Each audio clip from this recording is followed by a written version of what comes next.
नमस्कार, welcome to all of you study 91 official YouTube channel. My name is Shivanand Dubey और आज हम लोग डिस्कस करने वाले भाई जो एग्जाम में बार बार क्वेश्चंस पूछे जाते हैं, यानी जैसा कि आप लोग दिख रहा होगा 20 क्वेश्चंस फ्रॉम 10 टॉपिक्स, यानी 10 टॉपिक्स आप लोग परसेंटेज ले लो, प्रॉफिट लॉस ले लो, यानी सारे टॉपिक्स की बात करेंगे।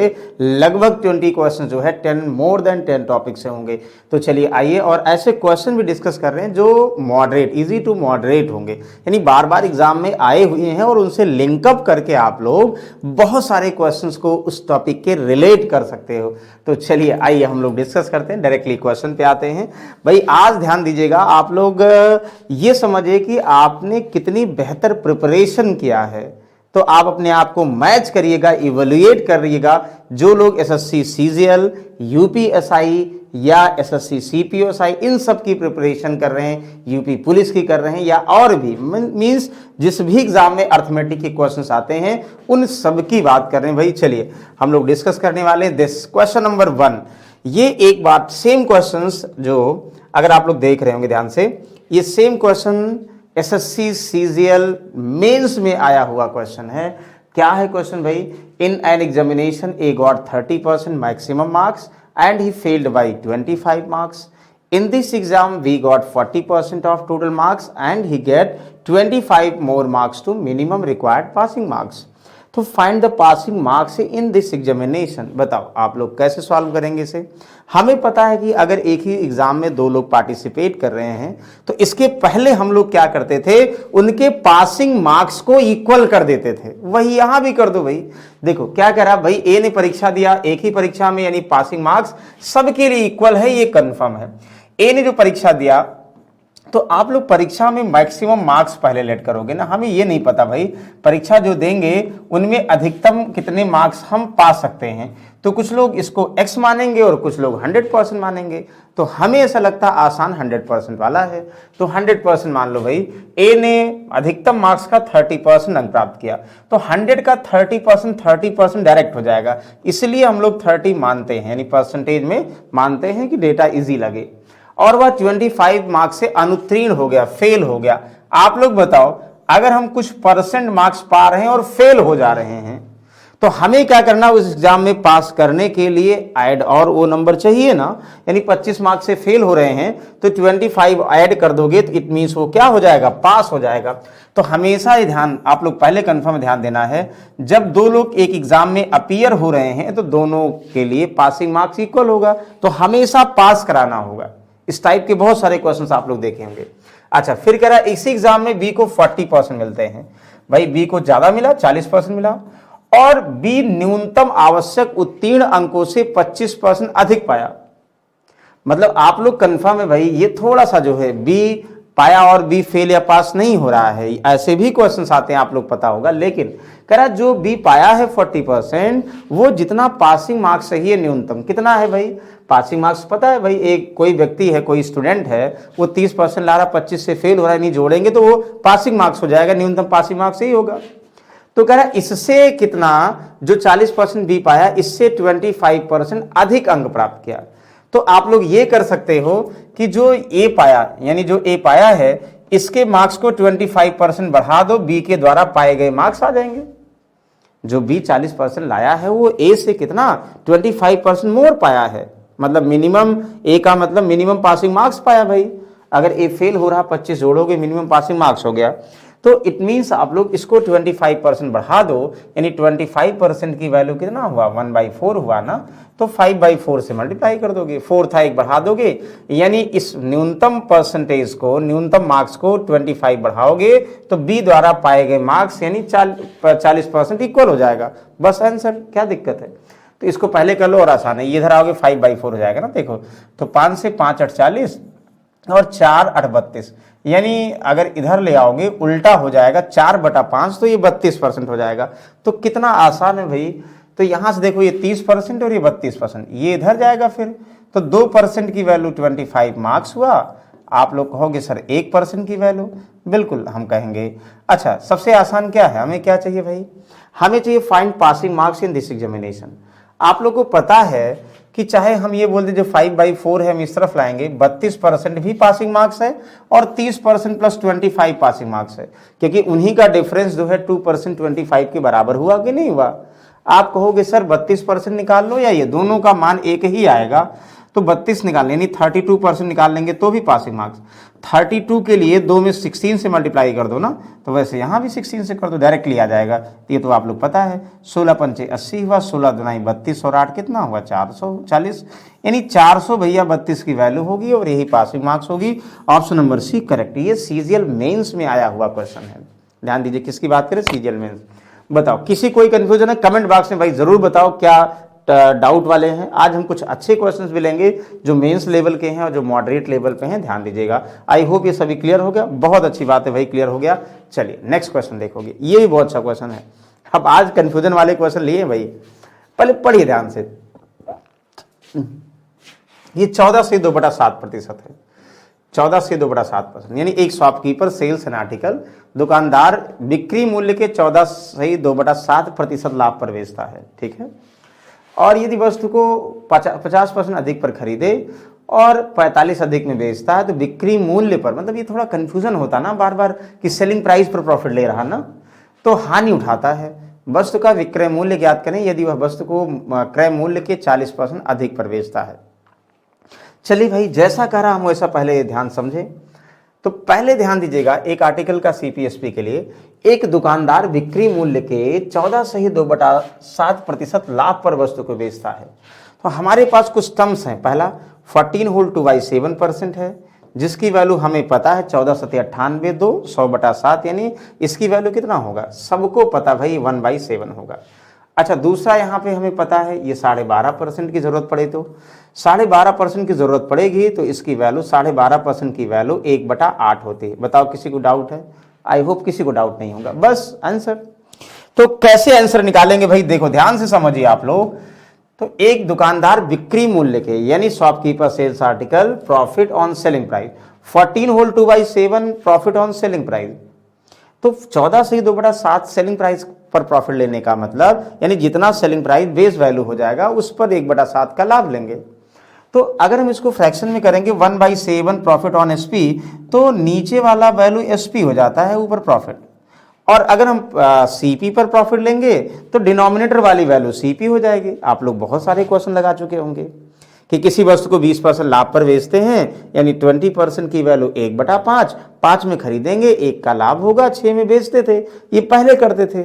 लेकिन हम बोल दें 20% प्रॉफिट ऑन सेलिंग प्राइस, तो 20% विक्रय मूल्य पर लाभ का मतलब, यानी 1/5, 5 में बेचेंगे, 1 का लाभ होगा। अगर सेलिंग प्राइस पर प्रॉफिट होता है तो नीचे सेलिंग प्राइस, और कॉस्ट प्राइस पर प्रॉफिट होगा तो डिनोमिनेटर वाली कॉस्ट प्राइस, ये बेस वैल्यू होता ना।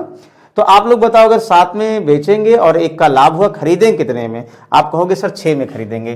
तो ये एक एग्जाम्पशन हो गया रेशियो में, 6 में खरीदेंगे और 7 में बेचेंगे, ये कंफर्म हो गया। क्या है भाई? इनिशियल सीपी और इनिशियल एसपी। ये कैसे आया? ये बता रहा भाई 14 से 2/7% प्रॉफिट ऑन सेलिंग प्राइस। तो उससे हम बता दिए कि भाई इस केस में सीपी एसपी का रेशियो क्या होगा, आप लोग बता दिए कि 6 में खरीदेंगे, 7 में बेचेंगे। यानी देखो 7 का, अगर आप लोग 7 का 1/7 निकालोगे तो 1 रुपये हुआ ना लाभ, घटाओगे तभी तो सीपी आएगा। बिल्कुल सही है।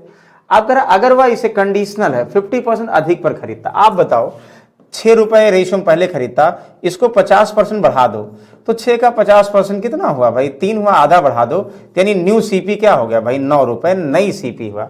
यानी अब कितने में खरीदेंगे? 9 रुपये में। उर्ली बता दोगे? यस बता देंगे। अच्छा, फिर कह रहा भाई अगर इसे 45 अधिक में बेचता है, ये ध्यान दीजिएगा, जो आप लोग ये लेट कर रहे हो ये रेशियो है। रेशियो का मतलब इसके एक्स के फॉर्म में कर दो। अगर जिनको डाउट है या कंफ्यूजन है तो कुछ लोग करेंगे भैया हम एक्स मानेंगे, मान लो, क्या दिक्कत है इसी फॉर्म में। तो जिससे एक्स मानने से क्या हो जाएगा कि वैल्यू और वेरिएबल अलग अलग दिखेगा, और जिनको नहीं मानना ऐसे समझिए कि रेशियो है।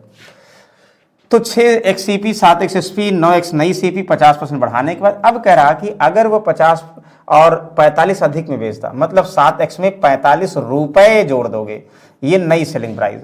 तो कह रहा अब बिक्री मूल्य पर 12.5% की हानि उठानी पड़ती है। यानी इस केस में जब खरीदता ज्यादा में है और बेचता ज्यादा में है, तो नए सीपी और नए एसपी को रिलेट करने के लिए प्रॉफिट परसेंट दिया है।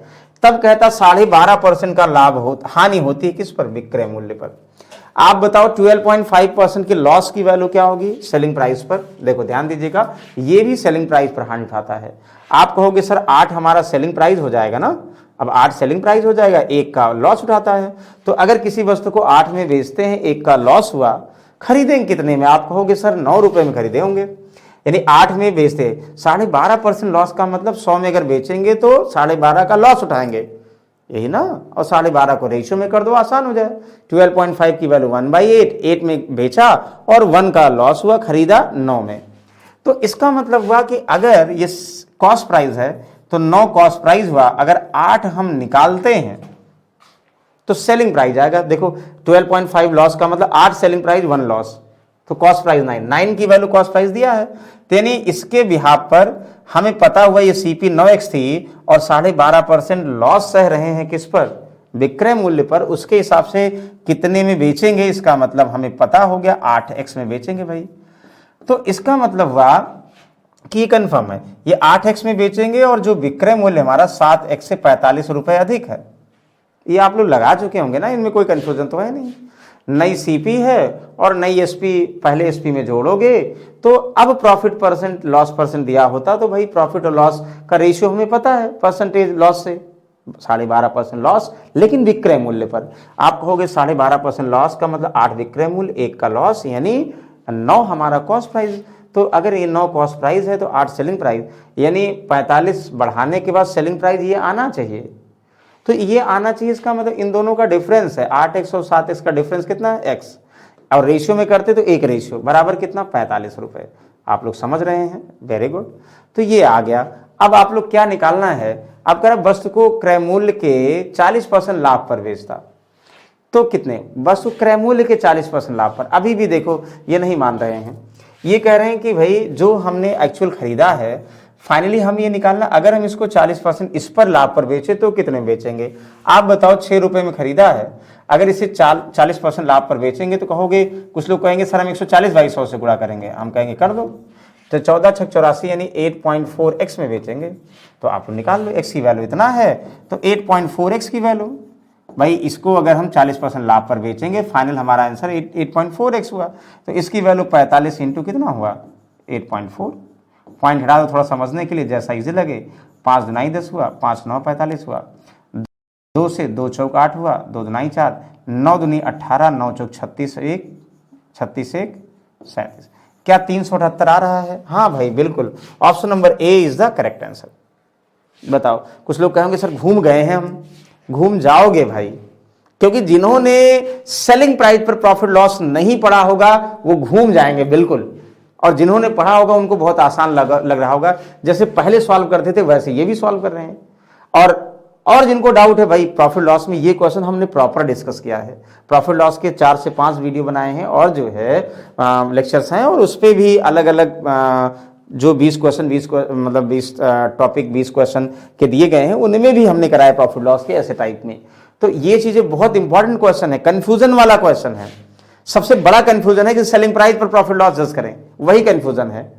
तो समझिएगा, जो पहली बार पढ़ रहे होंगे भाई हमें पता है, जिनको ऑब्जर्वेशन नहीं क्लियर होगा उनके लिए टफ होगा, लेकिन जिन्होंने ऑब्जर्वेशन से रेशियो से क्वेश्चन को सॉल्व किया वो कहेंगे सर बहुत अच्छा, बहुत अच्छी समझ में आया, वेरी गुड। चलिए दिस ध्यान समझिएगा, ये भी क्वेश्चन आज बिल्कुल अच्छे क्वेश्चन ले रहे हैं। अच्छे का मतलब ये है कि जो बार बार एग्जाम में जिस टाइप के एग्जाम में आते हैं भाई, वो उससे मतलब वहां प्रॉफिट लॉस था, डिस्काउंट हो गया, तो हर एक टॉपिक से है। एक दुकानदार अपने सामान को, shopkeeper marks is good 40% above the cost price. आप लोग पता है भाई, एक दुकानदार जो है अपने गुड्स को 40% अधिक अंकित करता है और 25% डिस्काउंट देता है कस्टमर को। At the time of selling goods he use 800 gram weight instead of 1 kg। बहुत अच्छी बात है भाई। एक तो दोनों को अलग अलग आप लोग समझे होंगे। तो पहला तो ये हुआ कि बेसिक से करते हैं कि एक शॉपकीपर अपने गुड्स को क्रय मूल्य के 40% अधिक अंकित करता है। आप कहो सर कि अगर हमने गुड्स को खरीदा है 100 रुपए में, 40% अधिक में अंकित करने का मतलब मार्क हम करेंगे कितने में, 140 रुपए में। बताओ कोई डाउट है? तो 40% अधिक मार्क करने का मतलब हुआ जितने में खरीद रहे हैं उससे 40% बढ़ाकर मार्क कर दें, यानी 100 में खरीद रहे हैं, हम कहेंगे 100 में नहीं देंगे, हम 140 में देंगे, 40% बढ़ा कर देंगे। लेकिन बढ़ाकर तो देना चाह रहे थे, लेकिन कस्टमर भी बहुत चालाक है, कह रहा सर बढ़ा के तो दे रहे हैं लेकिन हम इतने में लेंगे नहीं, हमें पता आपका लाभ हो रहा है, इसीलिए वो कह रहा हमें कुछ डिस्काउंट जरूर दो। तो कहा भाई हम 25%, दुकानदार चलो ठीक है तुम्हें अपना लॉस सहकर बेच रहे हैं, हम 25% डिस्काउंट दे देते हैं।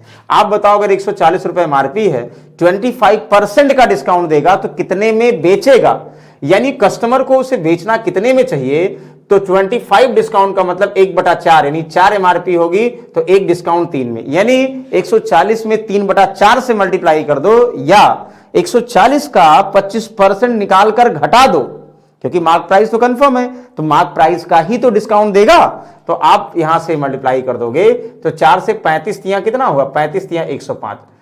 बताओ कोई कंफ्यूजन है? आई होप नहीं होगा। 4 से 4 देखो कितना करोगे, 4 3 12 हुआ, दो 4 5 20, 35 इंटू 3 तो 105।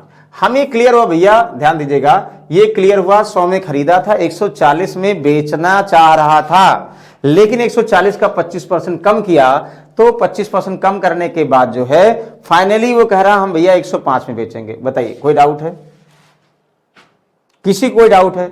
आप लोग कहोगे सर कोई डाउट नहीं है। नहीं डाउट है तो भाई बहुत अच्छी बात है। चलिए अब कह रहा है कि एक तो ये हुआ, इसका मतलब हमें क्लियर हो गया भाई 100 और 5 यानी 5 रुपए, यानी 5% का लाभ हुआ। 100 में खरीदेंगे, 140 में बेचना चाह रहे थे लेकिन बेच रहे हैं 105 रुपए में ही, इसका मतलब फाइनली हमें 5% का प्रॉफिट होगा।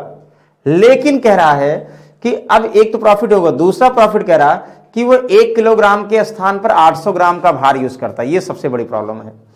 तो देखो एक तो अब आप लोगों को ये अलग से बताए होंगे, एक बेईमान दुकानदार 1 किलोग्राम की जगह पर, दूसरा क्वेश्चन है 900 ग्राम भार का प्रयोग करे, 750 ग्राम भार का प्रयोग करे, 800 ग्राम भार का प्रयोग करे, तो बताइए उसका प्रतिशत लाभ अलग से हमने बताया था। आप कहोगे सर जितने पर वो कस्टमर को देता है उसी पर लाभ रिलेट करते हैं, यानी 1 किलोग्राम का मतलब 1000 ग्राम, यानी 1000 ग्राम की जगह पर 900 ग्राम यूज करेंगे तो सर 100 ग्राम का प्रॉफिट होगा। किस पर? लेकिन 900 पर इंटू 100, यही तो करते थे प्रॉफिट पर्सन, किसका? जो दुकानदार है। अच्छा 1 किलोग्राम की जगह पर यानी 1000 ग्राम की जगह पर 750 ग्राम यूज करोगे तो 250 ग्राम का लाभ होगा। किस पर? 750 ग्राम पर इंटू 100, यानी इसका प्रॉफिट ऐसे निकाल लोगे 33.33। लेकिन ये कह रहा भैया 1 किलोग्राम की जगह पर 800 ग्राम यूज करें, तो 1 किलोग्राम की जगह पर हम 800 ग्राम का भार यूज करें तो बताओ कितने का प्रॉफिट? 200 ग्राम का। किस पर? 800 ग्राम पर इंटू 100, तो 2 चौक 8 हुआ, यानी कितना? 25% का लाभ हुआ। तो एक तो हम बेसिक तरीका ये हुआ कि एक बार जो है ये कह रहा है कि भाई सामान को बढ़ाया और जो है डिस्काउंट दिया तो डेफिनेट जो है प्रॉफिट ले लिया 5%, लेकिन कह रहा है कि भाई गलत भार भी प्रयोग कर रहा है, मतलब जितना देना चाहिए उतना नहीं दिया, बढ़ा तो दे रहा है लेकिन जितना देना चाहिए वो भी नहीं दिया, तो 2 प्रॉफिट हुआ, एक 5% ये और ये 25%, यानी बाट के फॉर्म में, बाट के फॉर्म में प्रॉफिट ये हुआ और ये प्रॉफिट हुआ। तो नेट प्रॉफिट क्या होगा? एक तरीका ये है, ये टफ हो जाएगा लेकिन नेट प्रॉफिट नेट चेंज से लगा सकते हो, तो नेट प्रॉफिट ये हो जाएगा x + y, xy / 100। ये मतलब हम कह दे 5% + 25% प्लस 5 × 25 / 100। एक तरीका ये भी हुआ, तो 25 × 5 = 30, 125 यानी 31.25% लाभ हुआ। देखो ये आंसर आया इस तरीके से, लेकिन ये लेंदी हो गया, मतलब एक बार यहां पे जो वैल्यू को बढ़ाया घटाया उससे प्रॉफिट, एक बार जो है बाट से, दोनों प्रॉफिट को नेट प्रॉफिट बना लोगे तो आ जाएगा, लेकिन ऐसे नहीं करना भाई। तो दूसरा तरीका सर कैसे तब करें? हम कहेंगे सर इसको सब ऐसे करिए, सबसे आसान ये है कि यहां 5% लिया, ध्यान दीजिएगा यहां 5% लिया, सबसे अच्छा अगर हो, सेलिंग प्राइस नहीं निकालना है तो ऐसे करिए, यहां 5% लिया, यहां 1 किलोग्राम की जगह पर कितना? 800 ग्राम, यानी ये भी कह सकते हैं 1 किलोग्राम की जगह पर, 1 किलोग्राम की जगह पर वो क्या करेगा? वो बाट कम करेगा कितना? अच्छा डायरेक्टली कर दें, एक तरीका ये भी, और 3 तरीके। एक तरीका 105 में भेज रहा, भाई हम कहें कि 105 तो हो रहा लाभ, हम सबको कह दें, ध्यान दीजिएगा, सबको कह दें कि वो जो है कितने का, सबको कह दें 800 पर बेचे तो कितने का लाभ हो, तो हम ये कह सकते हैं, यहां लिख दे रहे हैं, हम ये कह सकते हैं जो 105 है ना, इसको 800 पर बांट कर, ये 105 तो 100 पे था, तो 800 की वैल्यू है, हम कहते हैं सर 1000 पर ये सब कितने में बेचेंगे। एक तरीका तो ये हुआ, और दूसरा तरीका ये हुआ, ध्यान दीजिएगा कि जैसे 1 किलोग्राम के जगह पर 800 ग्राम भार यूज करता है, तो हम कह सकते हैं बाट कितना परसेंट कम यूज करता है। 1 किलोग्राम यानी 1000 ग्राम की जगह पर 800 कितना परसेंट कम है, 20% कम करता है। तो हम ये कह सकते हैं, ध्यान दीजिएगा, 20% कम यूज करता है, तो 20% वो कम यूज किया, 5 का ये प्रॉफिट यानी 25 का प्रॉफिट किस पे, यानी 80 पर इंटू 100। एक तरीका ये भी है। हम क्या कह रहे हैं, देखो इधर से 5 का प्रॉफिट हुआ, और वो कह रहा है कि 1 किलोग्राम की जगह पर 800 ग्राम यूज करने का मतलब 20% कम भार यूज करता। तो 20% में निकाल लो, क्योंकि ये चीजें परसेंटेज में तो एक साथ परसेंट निकाल लो। तो 20% कम भार प्रयोग किया, तो 20% कम भार प्रयोग किया यानी ये प्रॉफिट, और जो 5% प्रॉफिट लिया ये प्रॉफिट। तो 20 और 5 25 का कुल लाभ लेगा, और वो कुल लाभ जो जिस पर बाट यूज कर रहा है उस पर कितना होगा, यानी 20 5 25 का प्रॉफिट किस पर, 80% पर कितना होगा। तो कुछ लोग सारे 80% क्या कर दिए, वही बार बार बता दें भाई, अगर हम कहें 1 किलोग्राम यानी 1000 ग्राम पे 800 ग्राम यूज करेंगे तो कितना परसेंट भार कम यूज करें, दोनों का आंसर सेम आएगा। हम बोले 1 किलोग्राम की जगह पर 800 ग्राम भार यूज करें, या कह दें कि 1 किलोग्राम मतलब किसी बाट को मतलब बेचते समय हम 20% कम भार प्रयोग करते हैं तो प्रतिशत लाभ। तो 20% कम करते हैं, इसका मतलब 20 का प्रॉफिट हुआ, कम करते हैं 80 पर बेचेंगे तब भी 25 आएगा, वैसे 25 आएगा। तो अगर वैल्यू में कम दिया है तो उसको परसेंटेज में बना सकते हो डायरेक्टली। तो 5 यहां का, 20 वहां का, 25 और 80 पर सबको निकाल लोगे तो आई होप ये आ जाएगा। देखो 8 3 24 यानी 2.5 ये हुआ।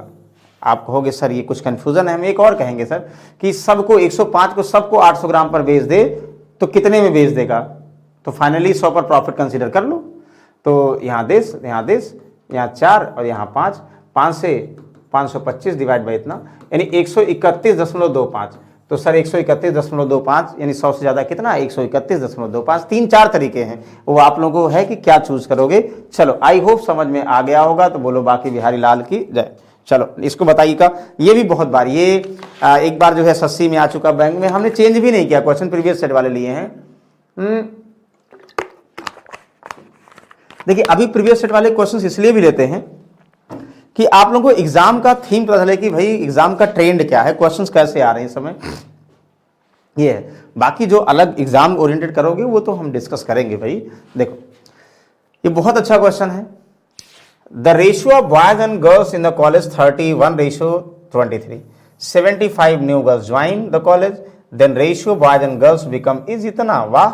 Find how many more girls join the college, the number of boys and girls to be equal. समझिए ध्यान से, पहले मतलब कह रहा पहले बॉयज और गर्ल्स का रेशियो था, गर्ल्स ज्वाइन की 75, बॉयज नहीं आए, फिर उसके बाद ज्वाइन करने के बाद फिर से कह रहा भाई ज्वाइन करने के बाद बॉयज के बराबर नहीं हुई, कह रहा कितनी गर्ल्स और ज्वाइन कर दें कि बॉयज के बराबर हो जाए। तो आप लोगों को ये समझ में आ गया होगा भैया बॉयज जितना पहले थे उतना बाद में, बॉयज के में कोई कमी वमी नहीं है। तो मतलब एक कॉलेज में लड़के और लड़कियों का अनुपात यानी बॉयज और गर्ल्स का रेशियो 31:23 है। ध्यान दीजिएगा 31:23 है, ठीक है। आप कह रहा 75 नई लड़कियां आ गई, भाई लड़कियां आ गई, 75 नई लड़कियां आ गई, कहीं एडमिशन नहीं हुआ, तब लड़के और लड़कियों का अनुपात 124:107 हो गया। यानी पहले लड़के लड़कियां थी, लड़कियों के आने के बाद रेशियो चेंज हुआ। तो एक तो क्लियर माइंड में होगा भैया लड़के नहीं आए हैं, आए हैं नहीं आए लड़के, तो लड़के नहीं आए हैं तो लड़कों की संख्या पहले जितनी थी उतना अभी भी होनी चाहिए, यानी बराबर होनी चाहिए। तो आप लोग ये रेशियो कॉन्सेप्ट से करते हो। अच्छा चलो ठीक है, फिलहाल हम क्वेश्चन पहले देखते तब इसको देखें।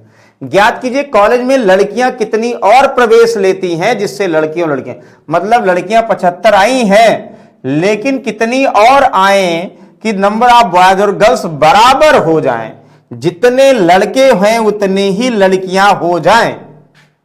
तो कितनी लड़कियां और आ जाएं, पहले तो आ चुकी 75, अब और कितनी आ जाए। तो अगर ये रेशियो कॉन्सेप्ट पर देखो, एक लाइन का आंसर है भैया। देखो कैसे, पहले लड़के लड़कियां इतने थे, 75 लड़कियां ज्वाइन के बाद इतनी हो गई, यानी लड़के जितने पहले थे उतने बाद में होने चाहिए। तो 31 और 124 बराबर होने चाहिए, बराबर नहीं है, इसीलिए पहले वाले में ऊपर वाले में रेशियो में 4 से गुणा करना पड़ेगा। 4 एकम 4 3 12, तो ये इसको ध्यान देना, बराबर करने के लिए 4 से मल्टीप्लाई किया, लेकिन जब भी मल्टीप्लाई हम रेशियो में करते हैं तो दोनों में करते हैं। कर दो भाई, तो 4 एकम 4 तिहाई 12, हम कह सकते हैं 92। असल में ये जो रेशियो था भाई, रेशियो तो हर बार वैल्यू चेंज हो जाता है, लेकिन एक्चुअल मान में कोई परिवर्तन तो नहीं होगा। एक्चुअली में 124 और 92 था, ये करने के बाद यहां देखो 124 बॉयज और गर्ल्स इतने, मतलब बॉयज जब बराबर हो गए तो बॉयज का गर्ल्स के रेशियो में कितना पहले रहा होगा, 92। लड़कियां पहले रही होंगी रेशियो में, बाद में 107 हुई हैं, तो 92 से 107 हुई हैं, इसका मतलब 15 के अनुपात में लड़कियां बढ़ी हैं, 15 के अनुपात में बढ़ी हैं। देखो 92 और 107 का अंतर, यानी 15 के अनुपात में लड़कियां बढ़ी हैं, इसका मतलब 75 लड़कियां 15 अनुपात के बराबर है। Very good. अब कह रहा फिर से लड़के और लड़कियों को बराबर करना है, मतलब 124 है, लड़कों में चेंज नहीं हो रहा, तो फिर से लड़कियां भी 124 करना है। तो भाई 92 से 75 ज्वाइन की थी, 107 अनुपात हुआ। अगर देखो ध्यान से 107 से कितना और अनुपातिक मान ज्वाइन होगा, वही नंबर ऑफ गर्ल्स होगा। आप कहोगे सर 107 से 124 का मतलब कितना हुआ, 24 यानी 17 रेशियो। पहले 92 से 15 रेशियो ज्वाइन हुआ, अनुपात में बात करें तो 107, तो 107 से 124 लाने के लिए कितना, 17। तो आप लोगों को पता है 15 रेशियो की वैल्यू भैया 75 लड़कियां दी हैं, 75 नंबर मान दें, बेसिकली नंबर मानते, उससे नहीं मतलब लड़के लड़कियां क्या हैं। तो एक रेशियो की वैल्यू 15 पचे 75, तो सर 5 रेशियो की 17 रेशियो की वैल्यू 17 इंटू 5, मतलब इनका जो बाद में लड़कियां ज्वाइन होने के बाद वहां से फिर लड़कों के बराबर लाना है, उनका रेशियो 17 की वैल्यू 17 पचे 85। सर सही आंसर 85 होगा और कुछ पूछा नहीं जा रहा। बहुत अच्छी बात है। हमें पता है मिल्क और वाटर में क्वेश्चन ऐसे लगाते हो, बॉयज और गर्ल्स में लगाते हो कि अगर एक चीजें हैं, जैसे यहां पहले बॉयज गर्ल्स था, गर्ल्स ज्वाइन कर रहे हैं यानी बॉयज नहीं ज्वाइन कर रहे हैं, बॉयज को बराबर कर दो। फिर से गर्ल्स बॉयज के बराबर तो अभी नहीं हुई, फिर बॉयज गर्ल्स को बराबर करना है, तो बॉयज तो बराबर है ही है, तो इस रेशियो में कितना और जोड़ दो, बॉयज के रेशियो के बराबर हो जाए, उस रेशियो की वैल्यू निकाल लो। इनमें कोई न कोई दिया, उससे रिलेट कर दो। आई होप समझ में आ गया होगा। बहुत सही, वेरी गुड। अब हो गया कौन सा, आप कहोगे सर इसके पहले वाला क्वेश्चन हो गया लड़की लड़कियां बराबर का मतलब रेशियो का। अब आओ पार्टनरशिप पे, ये भी रेशियो कॉन्सेप्ट है। ये क्वेश्चन हमने बैंक के एक पेपर में देखा था और सीजीएल मेंस में देखा था। और देखो सीजीएल सब जो है मेंस प्री, ऐसे प्री का मतलब थोड़ा मॉडरेट क्वेश्चन है और मतलब बहुत इजी नहीं है आज, और जो बार बार आए हुए एग्जाम में है, कहीं ना कहीं हम स्किप कर रहे हैं माइंड से, वो सारे क्वेश्चंस आप लोगों को रिकॉल करा रहे हैं। ओके, आप पढ़ो ध्यान से। A start some business with the rupee 26,000। ए 26,000 के लिए से स्टार्ट करके कुछ बिजनेस करता है। 3 महीने बाद B join him rupee 16,000। After some more month join C rupees 25,000। वाह। At the end of the year out of total profit rupees इतना, सी गेट इतना as a share. How many months after B join the business did C join. अच्छा, पहले तो time दिया होता maximum case में time दिया होता था, आप लोगों को प्रॉफिट को रिलेट करना होता था। लेकिन इसमें क्या है, आप लोगों को टाइम एग्जैक्टली नहीं दिया है। आप लोग कह रहा है सर प्रॉफिट दे दिया, सी को बोला ना भाई 3,825 रुपए, सी गेट्स इतना total, out of total profit 15,453 रुपए में सी को इतना मिलते हैं। तो आप लोग पता पार्टनरशिप का कॉन्सेप्ट क्या, 2 या 3 लोग जब बिजनेस स्टार्ट करते हैं तो मान लो 3 की बात करेंगे, ए जितना मनी जितने टाइम के लिए, बी जितना मनी जितने टाइम के लिए, सी जितना इन्वेस्ट जितने टाइम के लिए। अगर डायरेक्ट इन्वॉल्व होता है तो वही क्या होता है, प्रॉफिट का रेशियो होता है। चलो देखा जाए क्वेश्चन को, कौन कितने टाइम के लिए इन्वॉल्व होता है, फिर हम प्रॉफिट पर आएंगे। प्रॉफिट में क्या कर सकते हैं, ये कर सकते हैं। ए भाई 26,000 इन्वेस्ट करता है, ए 26,000 रुपए। अच्छा, और साथ कुछ व्यवसाय शुरू किया। 3 महीने बाद बी के साथ जुड़ा गया, नहीं इसको थोड़ा हिंदी नहीं इंग्लिश पढ़िए ध्यान से। After 3 months B join him with rupees 16,000। ध्यान दीजिए भाई, ए स्टार्ट किया 26,000 के साथ, 3 महीने बाद बी ज्वाइन किया 16,000 रुपए के साथ। आप कहो सर 3 महीने बाद ज्वाइन किया, कितने महीने के लिए ज्वाइन किया अभी नहीं बताया गया, आगे देखो। अच्छा, फिर कह रहा कि आफ्टर सम मोर मंथ, मतलब बी के 3 महीना बाद बी ज्वाइन किया, बी के ज्वाइन करने के बाद कुछ महीने बाद कौन, सी ने समय बाद सी, अच्छा देखो हिंदी में ही कंफ्यूजन था, सी उनके साथ जुड़ गया, ₹25,000, इंग्लिश में पढ़ोगे तभी समझ में आएगा। सी ज्वाइन देम ₹25,000, बी के कुछ महीने बाद भैया सी ज्वाइन किया 25,000 रुपए के साथ, ध्यान दीजिएगा। ओके, तो कह रहा है eight the end of the year, 1 साल तक चला, ये तो अंडरस्टूड है, ए के बारे में क्लियर इंफॉर्मेशन है कि ए 12 महीने तक ज्वाइन किया, यानी ए स्टार्टिंग से बिजनेस में इन्वॉल्व, यानी ए ही तो शुरुआत किया था, ए 26,000 रुपए से बिजनेस स्टार्ट किया, 3 महीने बाद बी आया 16,000 रुपए के लगा के, इसका मतलब हुआ बी डेफिनेट 9 महीने के लिए बिजनेस में ज्वाइन किया। क्यों? क्योंकि बिजनेस 1 साल तक चला, यानी 12 महीने तक चला है, तो बी 3 महीने बाद आया, इसका मतलब 9 महीने के लिए बी ज्वाइन किया। अब बी के कुछ महीने बाद सी आया है, बी के कुछ महीने बाद सी आया है, तो सी कितने महीने के बाद आया तो कंफर्म नहीं है, यही तो सबसे बड़ी प्रॉब्लम है। नहीं कंफर्म तो ये कह सकते भैया सी जो है कुछ महीने बाद आया, लेकिन सी टी टाइम के लिए बिजनेस में इन्वॉल्व रहा। सी 25,000 रुपए बी के कुछ समय बाद आया, ठीक है कोई बात नहीं, सी 25,000 रुपए टी महीने के लिए लगाया। टी क्या आएगा? टी आएगा सी का टाइम फॉर टाइम आएगा, सी कितने महीने के लगाया। अब टी की वैल्यू आ जाए तो भाई कितने 12 महीने में कितने महीने के लिए टी लगाया है, मतलब सी लगाया है, तो कितने महीने बाद पूछना हो या कितने महीने के लिए लगाया है, दोनों आंसर निकल जाएगा। तो चलो फिलहाल, अच्छा इतने से हमें पता, जब रेशियो निकालेंगे तो कुछ मामला इतने से सॉल्व नहीं होगा। मतलब अगर आप लोग रिलेट भी करते हो, चलो रेशियो निकालोगे भी तो बहुत ज्यादा बेनिफिट नहीं होगा। क्या बेनिफिट होगा? बस सिर्फ ये बेनिफिट होगा सर, 3 0 3 0 3 0 ऐसे कर दो, 5 25 से कुछ कटेगा ही नहीं। तो ये हमें पता है, देखो 12 छक 72, 12 दुनाई 24 और 7 कितना 32,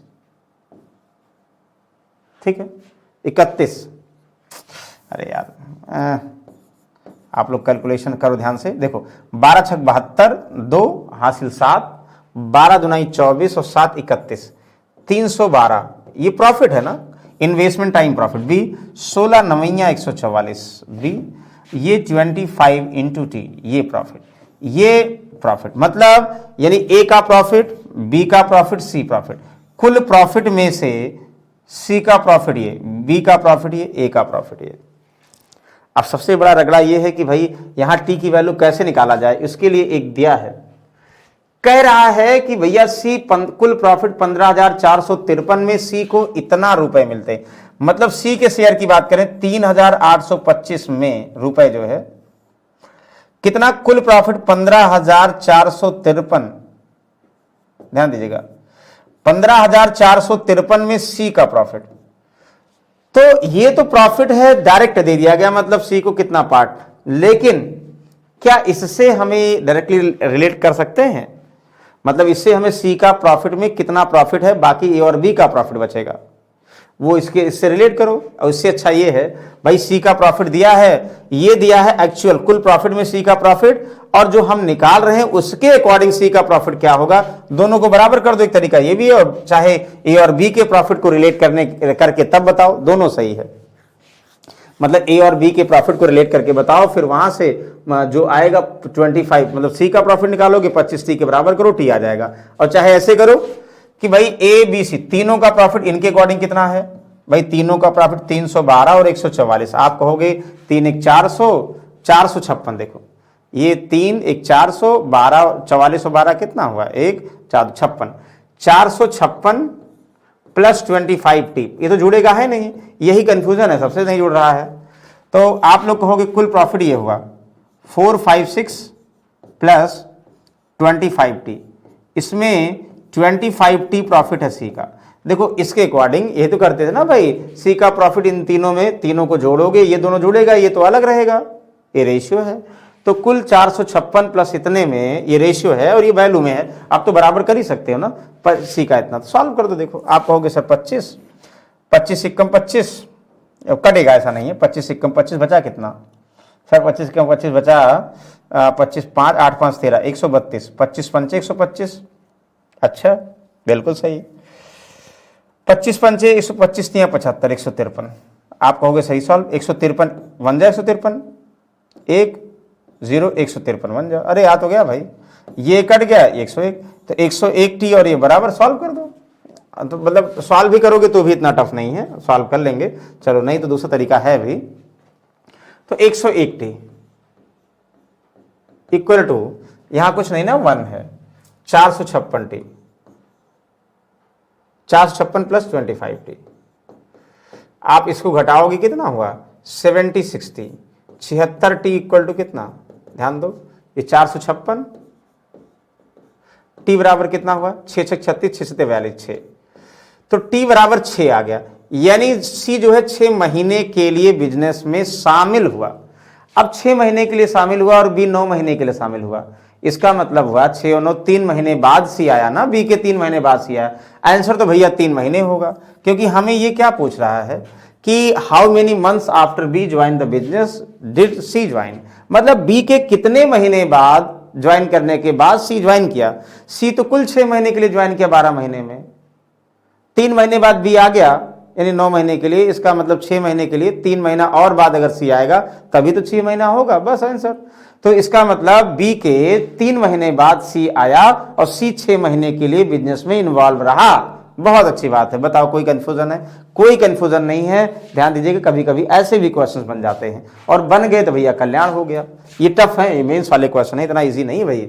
ओके, तो ये सारी चीजें हमें क्या करना है ना, जो मेंस के क्वेश्चन है प्रीवियस सेट में आए हुए वो रिकॉल करना है। रिकॉल का मतलब हुआ कि भाई एग्जाम नहीं है तो हम एक बार प्रीवियस सेट सारा लगा लें, जिस एग्जाम की प्रिपरेशन कर रहे हैं। प्रीवियस सेट से एक माइंड में आइडिया बन जाता है कि भाई हमें ऐसा क्वेश्चंस लगाने हैं और ऐसे ही सॉल्व करने। बहुत अच्छी बात है, वेरी गुड। चलिए, ये एक बार कैट में आया हुआ है और बैंक में आया हुआ है, एक बार एसएससी मेंस में आया हुआ है। तो हम एज इट इज क्वेश्चन हम बार बार इसलिए रिकॉल करें ना, मजा भी आए क्वेश्चन में, और कहो सर ये नया क्वेश्चन है। नया का मतलब जो हमें ढूंढना पड़ता था वो आपने एक साथ दे दिया है, बहुत अच्छी बात है। ये एक लाइन के क्वेश्चन पढ़िए, बहुत अच्छा क्वेश्चन है, मजेदार क्वेश्चन है ये। अ कपल गॉट मैरिड 9 साल पहले, 9 साल पहले, 9 साल हो गए कपल को मैरिड किए, और जब हुई थी ना पत्नी की उम्र पति से 20 वर्ष कम थी। अमूमन ऐसा होता ही है कि पत्नी जो है कम होती है एज में पति से। अब से 6 वर्ष बाद यानी वर्तमान से पत्नी की आयु अपने पति से केवल 12.5 वर्ष कमी हो जाएगी। भाई अब से 12.5 मतलब अब से 6 साल बाद अगर रेशियो निकालेंगे तो रेशियो चेंज हो जाता है भाई। जैसे मान लो हमारी 5 साल है, अभी 5 और 2 का रेशियो है, तो कुछ साल बाद चेंज हो सकता है लेकिन वैल्यू चेंज नहीं होती। अब उनके 6 बच्चे हैं। अच्छा वाह, बहुत प्रोग्रेस किए, जिनमें एकल जुड़वा और 3 बच्चे शामिल हैं। Very good. अब एकल जुड़वा और तिड़वा का मतलब क्या होता है अभी बता रहे हैं। उनकी उम्र का अनुपात 2 3 4 है। इस परिवार की अधिकतम संभव वर्तमान आयु क्या होगी? बहुत बेस्ट क्वेश्चन है और समझने वाला क्वेश्चन है। आप लोग बताएंगे क्या हो सकता है, मजा आ जाए क्वेश्चन में। आप कहेंगे सर अच्छा क्वेश्चन है, चलो देखो बताते हैं। सबसे पहले देखो, पहले जिनकी शादी है उनकी एज निकालो, फिर बच्चे को रिलेट करो ना, बच्चे को अलग से दिया गया। कह रहा 9 साल पहले एक कपल की शादी हुई थी। 9 साल पहले हस्बैंड, ध्यान दीजिएगा, हस्बैंड को H -9, ये 9 साल पहले, वाइफ W 9 साल पहले -9 बताए थे भाई। प्रेजेंट एज को 0 से, आफ्टर को प्लस और बिफोर को माइनस। तो हस्बैंड 9 साल पहले, वाइफ 9 साल पहले। तो वाइफ 9 साल पहले हस्बैंड से 20% कम थी। मतलब यहां लिख दे रहे, अगर इसका मतलब अगर हस्बैंड 100 साल का होगा तो वाइफ कितना 20% कम 80 साल की होगी। रेशियो 5 और 4 का होगा। परसेंटेज का मतलब 100 साल मतलब 9 साल पहले हस्बैंड और वाइफ का रेशियो गिवन है। कुछ लोग ये भी करेंगे सर, हम ऐसे करेंगे 20% की वैल्यू 1/5, तो वाइफ हस्बैंड से 1/5 कम थी, यानी 5 हस्बैंड होगा, 1 कम वाइफ, यानी 4 वाइफ होगी, तभी तो रेशियो निकला ना। बहुत अच्छी बात है, रेशियो निकाल लिए। ओके, चलिए अब क्या कह रहा भाई, अब कह रहा है कि आफ्टर 6 ईयर, अब से 6 वर्ष बाद, हस्बैंड अब से 6 साल बाद और वाइफ अब से 6 साल बाद, ये कह रहा है कि 12.5% कम होगी। तो फिर से कहोगे यानी भाई 6 साल बाद का अनुपात हस्बैंड और वाइफ में, वाइफ हस्बैंड से 12.5% कम है। तो कुछ लोग कहेंगे सर अगर हस्बैंड 100 होगा तो वाइफ 12.5 कम कर दोगे 87.5। इनका रेशियो टफ हो जाएगा। लेकिन अगर 12.5 की वैल्यू जिनको पता होती भाई 1/8 होती है, तो 8 हस्बैंड हुआ, उससे 1 कम वाइफ यानी 7 वाइफ, यानी 8 हस्बैंड और 7 वाइफ, ये 100 और 87.5 का रेशियो आ जाएगा। ये क्लियर है? यस, बिल्कुल समझ में आ रहा। तो जब ये क्लियर है, एक तो ये अलग से भी क्वेश्चन आता है, बहुत बार आप लोग देखे होंगे कि हस्बैंड की 9 साल पहले, मतलब हस्बैंड और वाइफ की 9 साल पहले, या ए और बी की 9 साल पहले कोई नाम दिया हो, उसकी 9 साल पहले एज का रेशियो दिया और 6 साल बाद। तो 3 टाइप के क्वेश्चन आप लोग बताए थे। पहले अगर दोनों की सिमिलर एज, यहां 9 साल पहले 9 साल पहले, 6 साल बाद 6 साल बाद, दोनों बराबर समय के लिए बढ़ रहे हैं, हस्बैंड वाइफ 10 साल पहले 20 साल पहले, नहीं बराबर टाइम के लिए एज दिया है और बराबर टाइम भी बढ़ रहे हैं या पीछे जा रहे हैं, तो भी फॉलो होगा।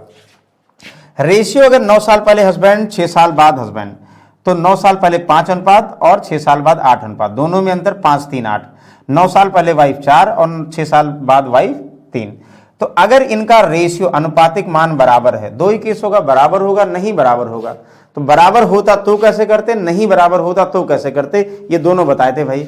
हम क्या करेंगे, 5 से 8 3, 4 से 7, ये बराबर होना चाहिए। जो इनका अनुपात है ना 3 रेशियो की वैल्यू, वो इसमें 9 साल पहले 6 साल बाद का अंतर, दोनों का अंतर सेम होगा। तो 9 साल पहले यानी प्रेजेंट से 9 साल बाद जाओ और आफ्टर अभी प्रेजेंट से 6 साल बाद जाओ, दोनों का अंतर जब डिफरेंस साइन होगा जुड़ जाएगा 15 साल। वैसे भी अगर 9 साल पहले आप लोग किसी की एज मानते और 6 साल बाद निकालना है तो 9 जोड़ते प्रेजेंट के लिए और 6 और जोड़ते आफ्टर 6 ईयर के लिए, यानी 15 जोड़ना पड़ता है, यानी 15 का अंतर है ना पहले और बाद में। तो 3 रेशियो की वैल्यू 15, 1 की वैल्यू 3 × 5 = 15, 5 साल। ये सबके लिए सही होगा भाई। हम अलग अलग निकाल सकते हैं, जोड़ के निकाल सकते हैं। जैसे 1 की वैल्यू 5, तो चाहे 8 और 7 निकालोगे 6 साल बाद आएगा, और अगर 9 ये निकालोगे तो 9 साल पहले आएगा। जो निकालना हो बताओ, जो कहिए निकाले। चलिए इसको निकाल दे, 5 × 8 = 40, 40 साल हस्बैंड कब, 6 साल बाद, और 5 × 7 = 35 साल वाइफ कब, 6 साल बाद। बस। तो इसका मतलब हस्बैंड वाइफ जब 8 साल बाद यहां आ गया, 6 साल बाद आ गया, तो प्रेजेंट तो पता है 6 साल बाद हस्बैंड 40 साल, तो प्रेजेंट में कितना हस्बैंड? आप कहोगे सर प्रेजेंट में तो होगा, तो 6 कम कर देंगे 34 साल। तो वाइफ कितनी होगी भाई? वाइफ वर्तमान में 6 साल बाद अगर 35 साल की वाइफ होगी, वर्तमान में 29 साल की होगी भैया। 29 साल जोड़ दोगे, 9 × 4 = 13, 3 और 3 2 5 1 6। तो इसका मतलब वर्तमान में हस्बैंड और वाइफ 63 साल के होंगे। ये रगड़ा खत्म है, समझ में आ गया। बताओ कोई डाउट है? ये अलग भी क्वेश्चन बनता है कि 9 साल पहले हस्बैंड की एज दिया है और 6 साल बाद हस्बैंड वाइफ, 9 साल पहले हस्बैंड वाइफ के रेशियो दिया और 6 साल बाद हस्बैंड वाइफ का रेशियो दिया। तो बताइए हस्बैंड और वाइफ की वर्तमान एज कितनी होगी, 10 साल बाद एज का सम क्या होगा, 9 साल पहले उनका डिफरेंस क्या होगा, जो भी कहा जाए सब निकाल सकते हो। क्योंकि जब एक रेशियो की वैल्यू निकल गई, जो रेशियो दिया है वो दोनों निकल आया, 9 साल पहले 9 साल पहले, और ये जब ये निकल आया तो यहां से प्रेजेंट निकल आया। इतना क्लियर है? तो बताइए इतना क्लियर हो गया होगा। अब कुछ लोग कहोगे सर हम ए मानेंगे, मानो कुछ लोग ऐसे ही मानेंगे। 9 साल पहले हस्बैंड, 9 साल पहले हस्बैंड 5x, वाइफ कितना 4x। अब जो है 6 साल बाद का मतलब 15 जोड़ेंगे हस्बैंड में, 15 जोड़ेंगे वाइफ में, तो 8 7 हो जाएगा। जो सॉल्व करोगे ना, यहां से भी देखोगे x की वैल्यू 5 आएगी, और फिर जो है तो 5 25 करना पड़ेगा, 5 चौक 20 करना पड़ेगा। कब? 9 साल पहले, उसके बाद 9 जोड़ना पड़ेगा वर्तमान में निकालने के लिए। इससे भी निकाल लोगे वर्तमान में। ओके, इतना खत्म हो गया, ये क्वेश्चन समझ में आ गया। लेकिन अब इसके बाद देखना, इसके बाद क्या है भाई, देखो ना वर्तमान में they have 6 children, single, twins and triplets. उनकी एज का रेशियो 2 3 4।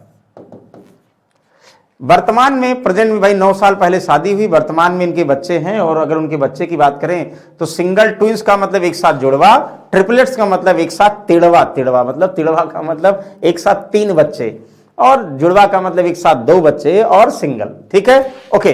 अब आप बताओ, इसको ध्यान से समझिए। आप बताओ करा कि इनकी एज का रेशियो, what can be maximum possible age of present age of family, और यहां इंटीजर एक अब हमारे मन से जोड़ लो।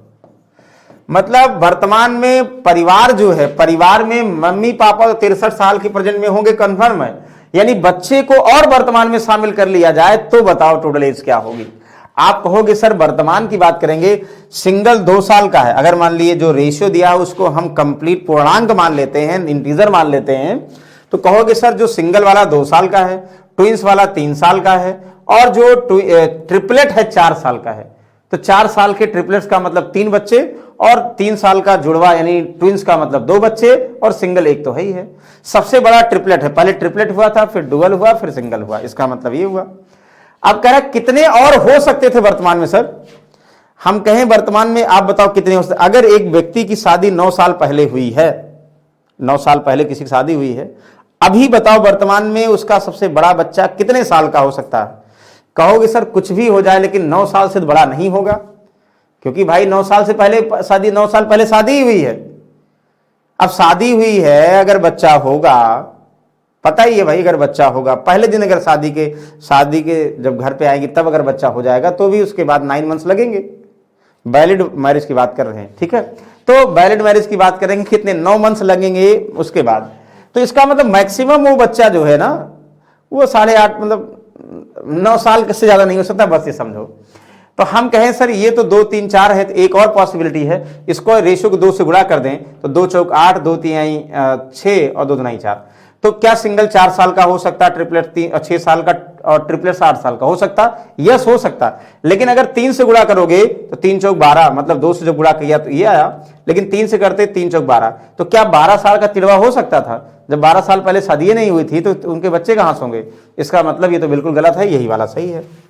हम ये मानेंगे भैया कि 8 साल का अगर ट्रिपलेट्स हो जाए, 6 साल का ट्विंस हो जाए, 4 साल का सिंगल हो जाए, मैक्सिमम इतना हो सकते थे। ये तो पॉसिबिलिटी, मैक्सिमम इतना हो सकते थे। इसका मतलब अब जोड़ लो इनकी एज, सिंगल बच्चे की 4 साल मान लो कंप्लीट, और ट्विंस की मान लो भैया, एक 6 साल का, 2 12 साल का, भाई 2 एक साथ है ना, 2 ट्विंस 6 साल का होने का मतलब दोनों का ये जुड़ेगी ना। ट्रिपलेट एक 8 साल का, 3 24 साल का, तो 24 12 36 4 40, यानी बच्चे वर्तमान में अधिकतम 40 साल के हो सकते हैं। तीनों बच्चे सिंगल ट्विंस और ट्रिपलेट्स मिला के अधिकतम 40 साल के हो सकते हैं, और 63 साल के मम्मी पापा हो हैं तो 40 और 63 103 साल पूरी फैमिली अधिकतम हो सकती है। तो 103 है बिल्कुल, option number B is the correct answer. ये मेंस का क्वेश्चन है भाई, ये इस कॉन्सेप्ट को ध्यान दीजिएगा कि कभी कभी पॉसिबिलिटी पूछ लिया जाएगा कि भाई 9 साल पहले मैरिज हुई, 20 साल पहले मैरिज हुई, तो उस रेशियो में बच्चे को दिया, बच्चे को आप लोग को बताना होगा। वाह, आई होप ये समझ में आ गया होगा। तो चलिए भाई अगले क्वेश्चन पे फिर से भाई याद करो, हम ये क्वेश्चन आप लोगों को बताए थे नंबर सीरीज जब बता रहे थे कि अगर आप लोगों को एवरेज निकालना है, ध्यान दीजिएगा, एवरेज निकालना है 1 1 2 2 3 3 4 4 रिपीटेशन नंबर का, तो का औसत ज्ञात कीजिए। क्या बताया था, ध्यान दीजिएगा, ये बताया था 1 1 बार, 2 2 बार, 3 3 बार, 4 4 बार, मतलब ये 1 2 का स्क्वायर, ये 3 3 9, 3 का स्क्वायर, ये 4 का स्क्वायर, ये 5 का स्क्वायर, ये 10 का स्क्वायर। मतलब आप लोग बोले थे कि अगर हम ऐसे कहें 1 का स्क्वायर, 2 का स्क्वायर, 3 का स्क्वायर, और ऐसे n तक स्क्वायर कोई कॉन्स्टिट्यूटिव नंबर है, तो 1 1 बार है, 2 2 बार है, 3 3 बार है, मतलब ऐसे तो फॉर्मूला बनेगा n तक कोई नंबर हो। इनका एवरेज का मतलब क्या हुआ, sum of observation divide by number of observation, यानी जो ये नंबर्स दिए गए ना, इनका क्या करो, सम निकालो। तो 1 का स्क्वायर, 2 का स्क्वायर, n तक मान लो दिए होते, अभी 10 दिया है, मान लो n तक दिए होते करते, और नंबर ऑफ ऑब्जर्वेशन ये क्या हो जाएगा, एवरेज। तो अगर हम n के फॉर्म में एवरेज निकालेंगे तो इसका फॉर्मूला होता है n n+1 2n+1 by 6, ये सबको पता है, 2n+1 by 6, यानी कॉन्स्टिट्यूटिव नंबर के स्क्वायर का सम और कॉन्स्टिट्यूटिव नंबर का सम n+1 by 2। देखो ये n+1 कैंसिल होगा, 2 तिहाई से। याद करिए हमने बताया था भैया, जो एवरेज होगा, एवरेज ऑफ ये दिस, यहां पे 2n+1 by 3 होगा। ध्यान दीजिएगा, ये हमने फॉर्मूला लिखवाया था आपको। ये क्या, ये याद कर लो, ये फिक्स क्वेश्चन है। जब 1 1 बार, 2 2 बार, 3 3 बार, 4 4 बार, 5 5 बार, यानी जितनी बार, जो मैक्सिमम जितने बार भी हो, 10 10 बार, 11 11 बार, 12 12 बार, तो एवरेज अगर निकालना होगा तो n का मतलब लास्ट नंबर कितनी बार तक रिपीटिशन है, यानी 10 है तो 10 मतलब 2 इंटू n का मतलब 10 प्लस 1 डिवाइड बाई 3 हर बार रहेगा, तो 10 दुनाई 20 से 21 डिवाइड बाई 3 का मतलब 7, यानी इनका औसत 7 होगा। भाई चेक कर लो। तो कभी भी अगर रिपीटेड नंबर ऐसे आ जाए, अब याद हो गया हो, भूलेगा नहीं भाई, एवरेज की बात करेगा तो एवरेज की बात करेगा तो हमने ये निकाला 2n+1 by 3, यानी यहां पे 10 है। अच्छा मान लो इसका रिपीटिशन 7 तक होता, एक बार सीरियल में आ चुका है, 7 7 7 7 बार होता, तो आप कहते सर 7 दुनाई 12, 7 दुनाई 14, 1 15 बटा 3 का मतलब 5 आंसर होता। क्लियर ना? Okay, very good. चलिए इसको बताओ 200, ये भी बहुत बार आया है। 200 से 600 के बीच 13 से विभाज्य सभी संख्याओं का योग। तो अब आप लोगों को ये देखना पड़ेगा भाई 200 से 1300 तक कितनी संख्याएं 13 से विभाज्य हैं, जो विभाज्य है उनका योगफल निकाल लो भाई। तो आप लोग को एक सीरीज अगर बनाना हो समझने के लिए, 200 के बाद 13 से विभाज्य होने वाली संख्या, तो 200 में 13 का टेबल ले जाओगे, 200 के बाद वाला जो नंबर एग्जैक्टली डिविजिबल होगा वही होगा। तो क्या करोगे, 13 दुनाई 26, ध्यान देखो 13 एकम 13, 13 एकम 13 और 7, 13 छक 78। तो 78 इसका मतलब ये 0 है, 8 और होता तो हो जाता। तो पहली संख्या 208 होगी, मतलब 13 का जो पहला मल्टीपल 200 के बाद होगा वो 208 होगा। चेक कर लो ना, देखो 13 एकम 13, 7, 13 छक 78, 8 और होता तो जाता। अब 13 13 जोड़ोगे ना, 13 इसमें जोड़ोगे तो 13 8 कितना हुआ 221। ऐसे 13 का मल्टीपल 13 13 जोड़ते जाओ, लेकिन कहां तक जोड़ोगे, ये 600 के पहले तक। तो 600 में 13 से भाग करो, जो लास्ट नंबर कौन सा डिविजिबल होगा। आप कहोगे सर 13 चौका 52, 8, 13 छक 78, 78 का मतलब 80 है, 2 बच रहा है, मतलब 600 में 2 कम कर दो 598, 598 से यानी 600 से कम वाला पहला नंबर जो है ये 598 होगा, जो 13 से डिविजिबल होगा। देखो 13 चौका 52 और 7, 13 छक 78 डिविजिबल है।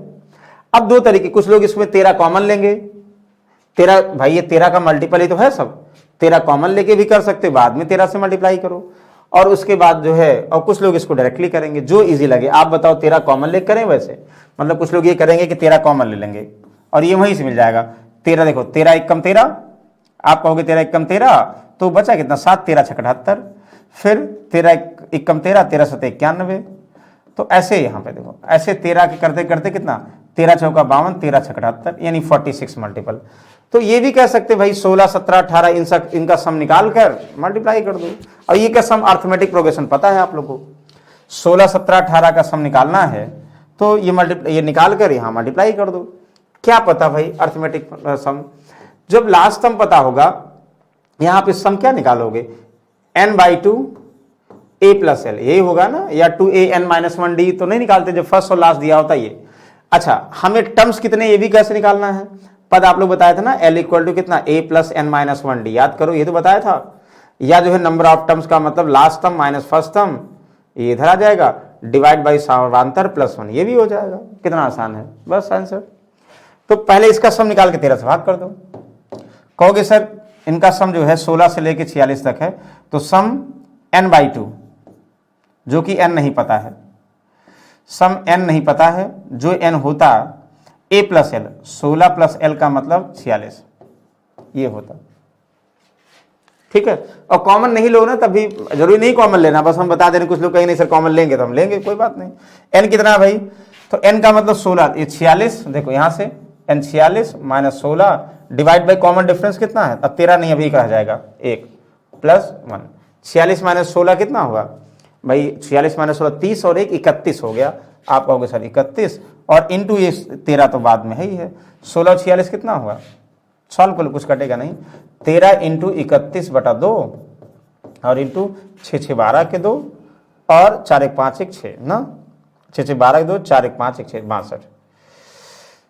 तो करो, तो यहां से कितना हुआ, यहां से करोगे 31 × 62, 31 का स्क्वायर इंटू 13, 31 का स्क्वायर कितना हुआ 961 ना, इंटू 13, 13 एकम 13 3, 13 छक 78 और 1 79, कैरी कितना हुआ 7, और 13 9 117, 13 9 117 और 7 कितना हुआ 117, 3 और 4 124, 12493। कहाँ डाउट है, यानी ये आंसर क्या हो जाएगा 12493, ये हो जाएगा। या जो है कॉमन नहीं भी लेते तो भी इससे भी डायरेक्टली निकाल लेते, ये a हुआ और ये l हुआ, और यहां से n निकालोगे तो थोड़ा सा और लेंदी आएगा, first term last term minus first term divide by d + 1, ये नंबर ऑफ टर्म्स हुए, और सम वाला फॉर्मूला ये लगा दोगे तो भी आ जाएगा, लेकिन कॉमन करके करो तो भी आ जाएगा। जो इजी लगे वो फॉलो कर लो, ये आप लोगों के ऊपर है भाई, दोनों हम बता चुके हैं, बहुत अच्छी बात है। चलो नेक्स्ट देखोगे, सबसे छोटी संख्याएं ज्ञात कीजिए, find the smallest number which when divided by इतना इतना give remainder 3 in each case. आप बताओ, हम कह दें सबसे इजी, 2 3 और 4 से विभाजित होने वाली सबसे छोटी संख्या क्या है। मतलब अगर इससे विभाजित होने वाली से ज्यादा निकालना है तो हमेशा एलसीएम निकालोगे। 2, 3, 4 से विभाजित होने वाली सबसे छोटी संख्या 2, 3, 4 का एलसीएम, तो सबसे बड़ी संख्या उसका मल्टीपल कर दो, या फैक्टर मेथड भी आप लोग को बताए थे। तो 4 3 12, तो 12 2 से भी कटेगा, 3 से, 4 से। 12 एक ऐसा संख्या तीनों से डिविजिबल होगी। अब 12 कटेगी तो 12 के सारे मल्टीपल कटेंगे, पता है 12 कुछ भी सब मल्टीपल कटेंगे, तो 12 के सारे मल्टीपल कटेंगे। लेकिन अगर हम बोलते हैं कि वह छोटी छोटी संख्या बताइए जिनमें 2, 3, 4 से भाग करने पर शेषफल 1 बचे, हमेशा ईच केस में।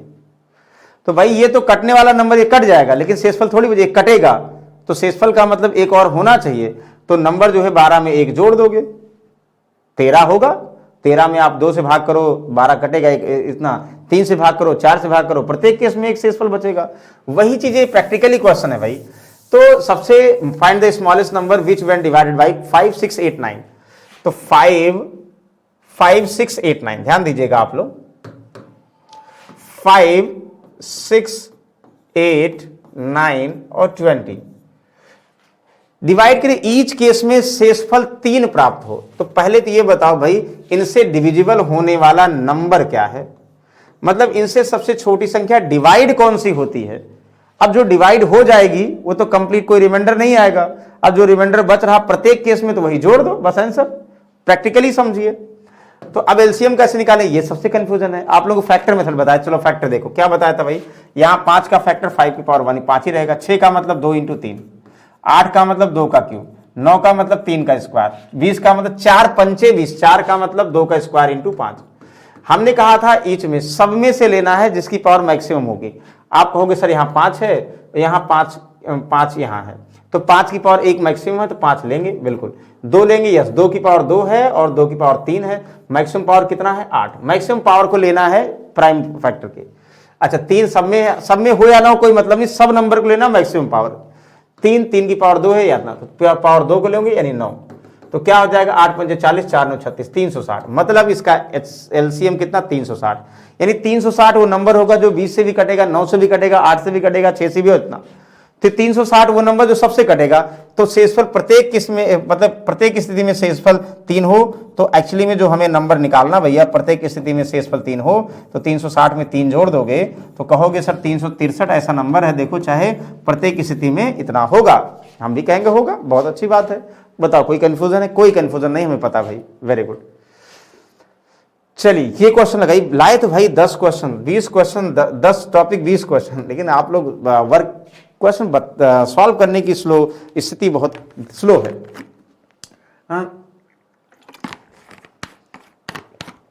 हम आज बड़े कुछ क्वेश्चन लिए हैं मेंस वाले, मतलब मेंस का मतलब जो आ चुके हैं, इसीलिए थोड़ा सा स्पीड स्लो कर रहे हैं अपनी। चलिए ध्यान दीजिएगा। 12 men can complete a piece of work, ध्यान से पढ़िए और इंग्लिश वाला पढ़िए। तो 12 men can complete a piece of work 36 दिन, 12 आदमी 36 दिनों में करते हैं। 18 women complete the same piece of work 60 दिन में। ये क्यों दिया है आप लोग याद रखो, M1 D1 यानी अलग अलग ग्रुप के लोग करते हैं किसी वर्क को, तो ग्रुप की इफिशियंसी को समझने के लिए दिया है। 8 men 20 women work together for 20 days। If only women work complete the remaining piece of work in 4 days, how many women would be required. मतलब पहले कह रहा है कि अलग अलग मैन और वुमेन किसी वर्क को कंप्लीट करते हैं, ठीक है।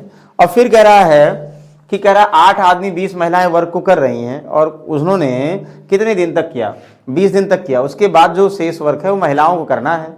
महिलाओं को करना है तो शेष महिलाएं कितने दिनों में करेंगी।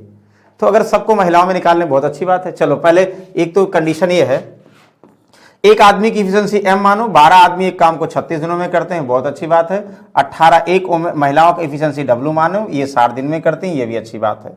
आप कहोगे सर 18 दुनाई 36 हुआ, 12 पंचे 60 हुआ, हम कहेंगे यस हुआ। हम कहेंगे 2 आदमी बराबर होता है 5 महिलाएं, आप भी कहेंगे यस होता है। 5 महिलाओं में 2 आदमी होता है, हम भी कहेंगे। अच्छा अब यहां से क्या करना है, ये तो इफिशियंसी आ गया, किसी से रिलेट करो, पहले इक्वेशन से या दूसरे। पहला का मतलब 12 आदमी भी एक वर्क कर रहे हैं और 18 महिलाएं भी कर रही हैं, किसी से रिलेट कर लो। तो एक चीज ध्यान दीजिए, अगर हम यहाँ पे जो आदमी उसको महिलाओं में कन्वर्ट करना आसान है, 8 आदमी बराबर 20, हाँ बिल्कुल है। तो 2 तरीके हैं, कुछ लोग ये करेंगे, कुछ लोग ये इस्तेमाल करेंगे। क्या, तो M/W 5/2, कुछ लोग इसको ये रख दें ये भी सही है, यानी आदमी 5 वर्क पर डे करेगा, महिलाएं 2, इसको वैल्यू में रख दो। और दूसरा तरीका हम ये कह रहे हैं भाई, वर्क को रिलेट करना पड़ेगा। वर्क का मतलब हम चाहे ऐसे कर दें, ध्यान समझिएगा, महिलाओं वाला करें। 18 महिला एक काम को करती हैं 60 दिनों में, तो 18 महिला अगर 60 दिन में करती हैं तो टोटल वर्क कितना हुआ, 18 × 60 हुआ, है कि नहीं, M1D1 वर्क हुआ। अच्छा, इस वर्क को 8 आदमी और 20 महिलाएं स्टार्ट करते हैं। अच्छा, वेरी गुड।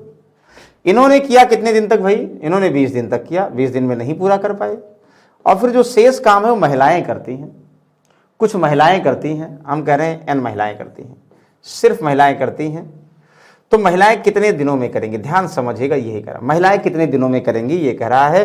तो शेष वर्क को महिलाएं कितने दिनों में करेंगी, यानी महिलाएं जो हैं वो कितने दिनों में करेंगी, वोमेन कितने दिनों में करेंगी, मतलब कितनी महिलाएं कितने, मतलब महिलाएं कितने दिनों, शेष काम को 20 महिलाएं 20 days, if only women were the complete the remaining piece of work, जो रिमेनिंग बचा उसको सिर्फ महिलाएं करना है, कितने दिनों में करेंगी। क्या करोगे भाई, ठीक, आपको पता है M1M × D ये बताए थे आप लोग, ध्यान दीजिएगा। ये इसी को ग्रुप में अगर करेंगे M1D1 और M2D2 और चाहे 3 ग्रुप में करें, ये सब जोड़ते जाओगे ना, कर लो भाई। हम ये कहना चाह रहे हैं यहाँ पे सिर्फ महिलाएं दिखाएं, सबको महिलाओं में कन्वर्ट कर ले, तो महिलाएं हैं ही हैं। 18 महिलाएं 60 दिन में करती हैं, आप कहोगे यस करती हैं। तो 8 आदमी को महिला में करें, 2 आदमी में 5 महिला, तो 8 में, तो इसको 4 से गुणा कर दो, 4 नहीं 8, 4 × 5 = 20 महिला। आप कहोगे 20 महिला, 20 × 40 महिला, 40 महिला 20 दिनों में।